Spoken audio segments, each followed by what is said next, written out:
Hello, Kings, and welcome back. Today we're going to be talking about spiritual maturity. Today, spiritual maturity is almost extinct in young men, and it's absolutely disgusting to me. As young men, we should be striving to become excellent warriors of God, leaders, disciplinaries, and developing ourselves to be of service to our families, our friends, and to our God as we grow older. Not too long ago, I gave a short little testimonial book review on the 21 Tenets of Biblical Masculinity.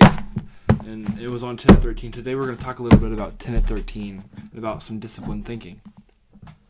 Or disciplined, or Christian maturity.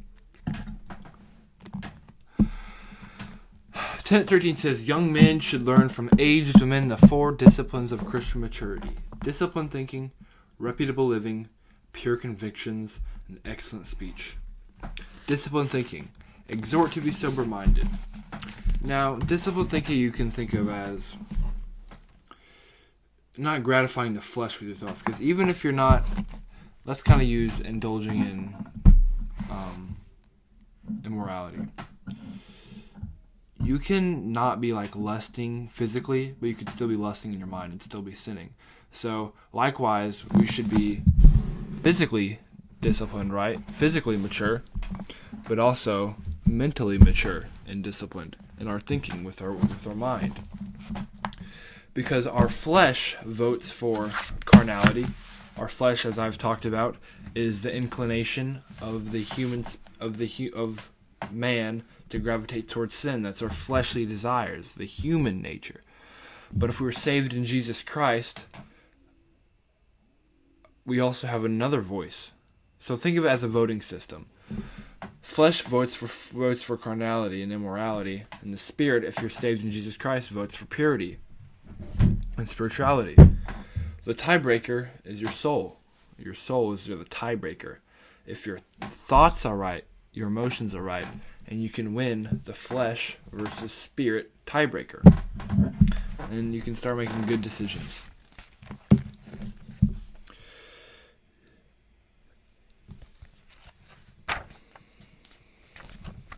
Alright, let's look at Psalms 119, verse 113. And this is on the basis of disciplined thinking. Replacing daydreaming with diligent thoughts.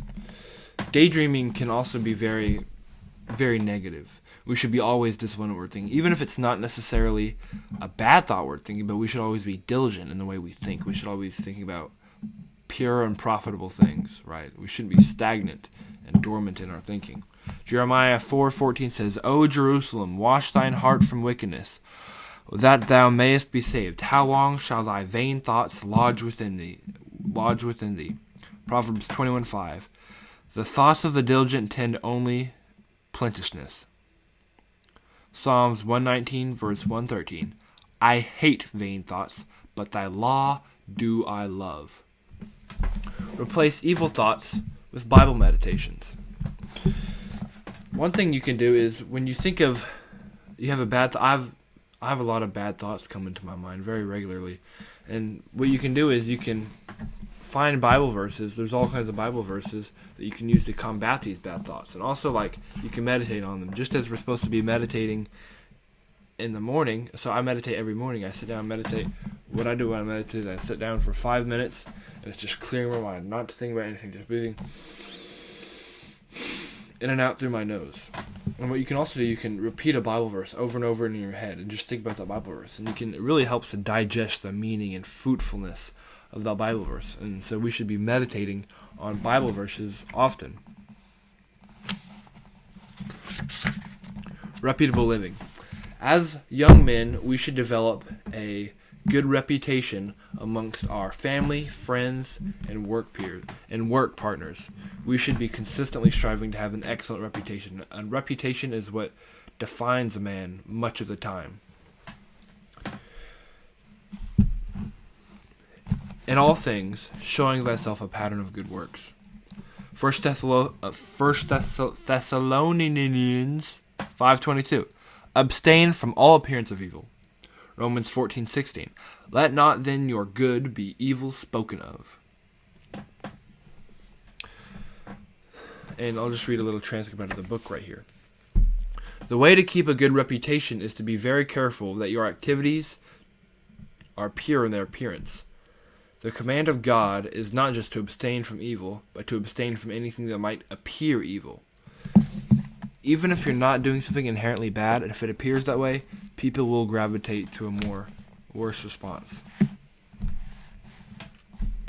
Schedule on a regular basis some good work that you can perform for your church, for your community, or for someone in need. Idleness is still the devil's workshop.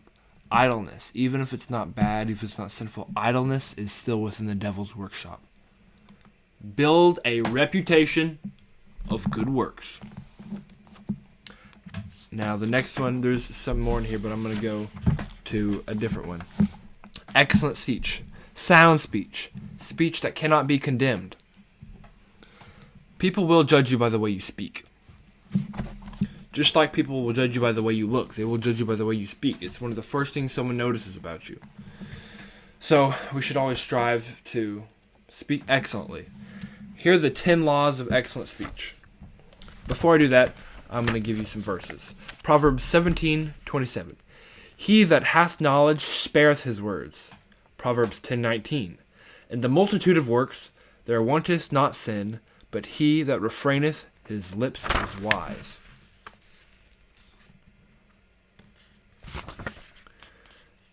Law 1. Speak sparingly. Law 2. Speak only after thinking. Law 3. Speak honestly. Law 4. Speak with grace.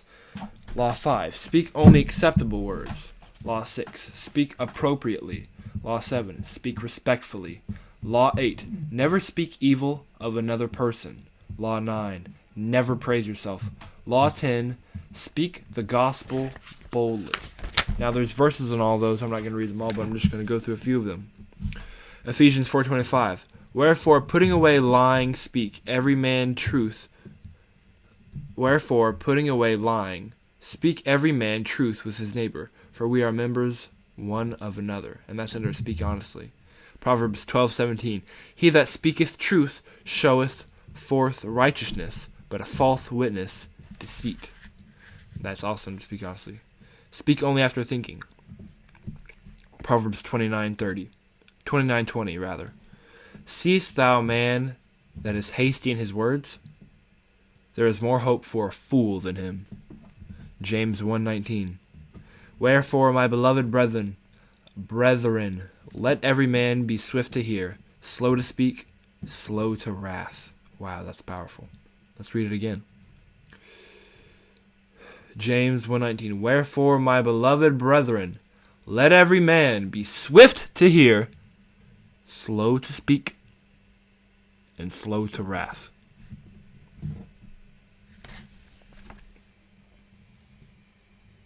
Don't just talk for the sake of talking, right? Speak when you have something to say. It'll command more power in your speech, and when you talk, people won't think, oh, he's just talking to talk. That's a guy. When you speak, should be like, oh, this guy has something important to say. He's speaking. Have that command voice. Have that presence. Speak with grace. Colossians 4:6. Let your speech be always with grace, seasoned with salt, that ye may know how ye ought to answer every man.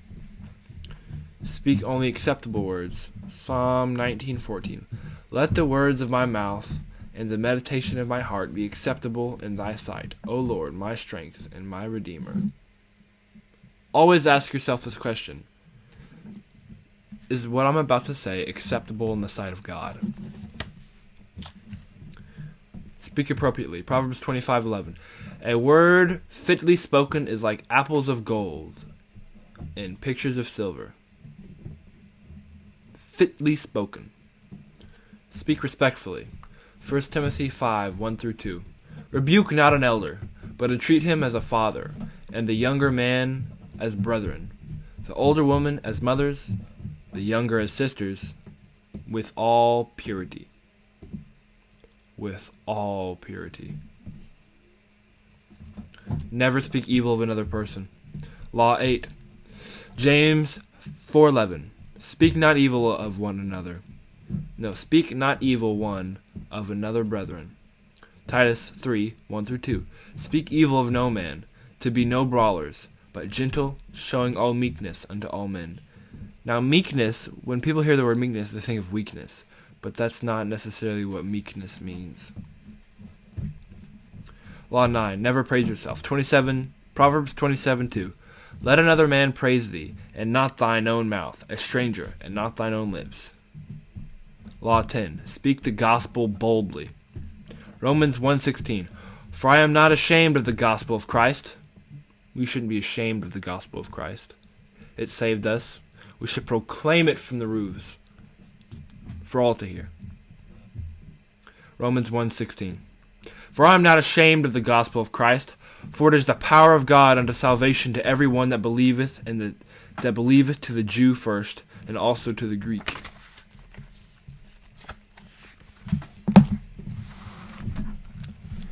Becoming spiritually mature is not an easy task.